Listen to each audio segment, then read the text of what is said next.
Huwag kayong mabalisa sa anumang bagay.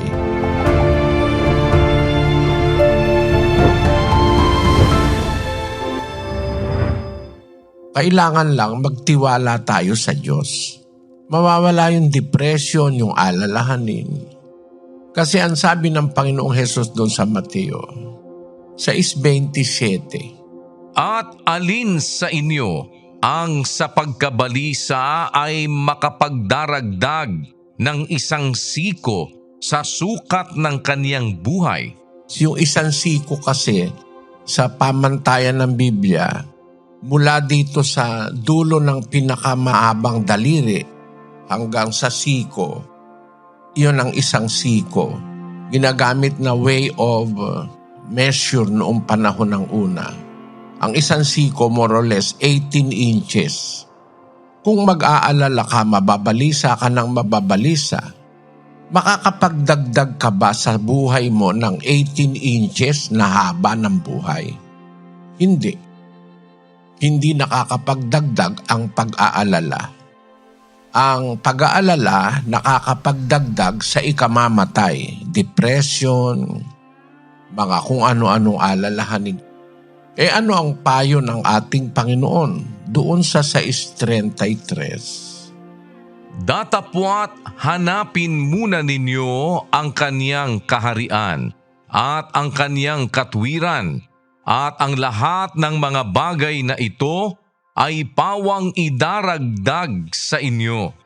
Hanapin muna ninyo ang kanyang katwiran, ang kanyang kaharian. Lahat ng mga kailangan mo idadagdag sa iyo ng Diyos. Hindi makakapagdagdag sa buhay ang pag-aalala. Para maalis yung pag-aalala, ano ang payo ng Panginoon? Basahin natin ang 4:6 ng Pilipos.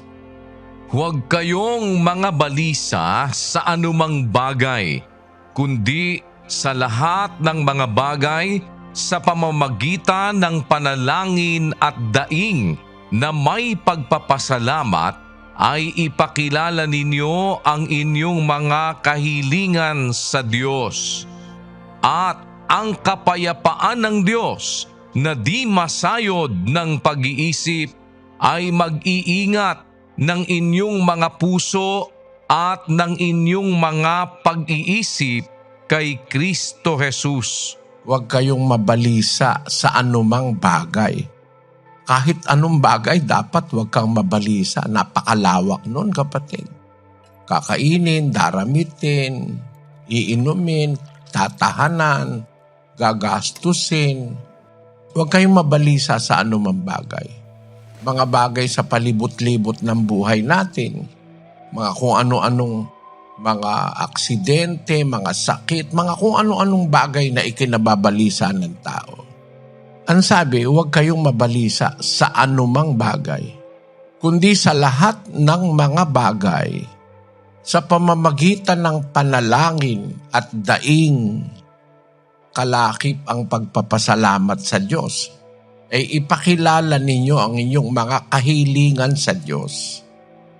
Wala tayong maia-approach na iba, kundi ang Diyos. Huwag kay Maria, huwag kay Pedro, huwag kung kani-kanino. Ipakilala ninyo ang inyong mga kahilingan sa Diyos, at ang kapayapaan ng Diyos, the peace of God that passeth all understanding, the peace of God that transcends all understanding, yung kapayapaan ng Diyos na mahigit kaysa lahat ng understanding ng tao, ng doktor, ng psychologist, ng psychiatrist, ng mga espesyalista, mahigit ang naaabot ng kapayapaan ng Diyos.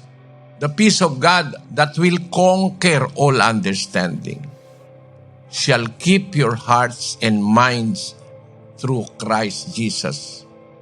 Kaya ang kapayapaan ng Diyos na hindi masayod ng lahat ng pag-iisip, kahit kanino pang pag-iisip, pag samasamahin mo, walang kwenta. yung kapayapaan ng Diyos na yon ang mag-iingat sa inyong puso at inyong pag-iisip kay Kristo. At pagka na kay Kristo ka, kapatid, wala ka ng worries, anxieties, mga alalahanin. Kasi nagtitiwala ka na kung ikaw ay gusto pa niyang mabuhay, mabubuhay ka. Kung ayaw naman niya, kinukuha niya na ang buhay mo, wala ka namang magagawa. Doon ka lang magtiwala.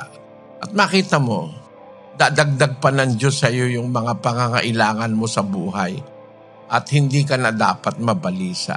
Sa Mateo uli, sa Kapitulo 6, ang sabi doon sa versikulo 34, Kaya't huwag ninyong ikabalisa ang sa araw ng bukas, sapagkat ang araw ng bukas ay mababalisa sa kanyang sarili.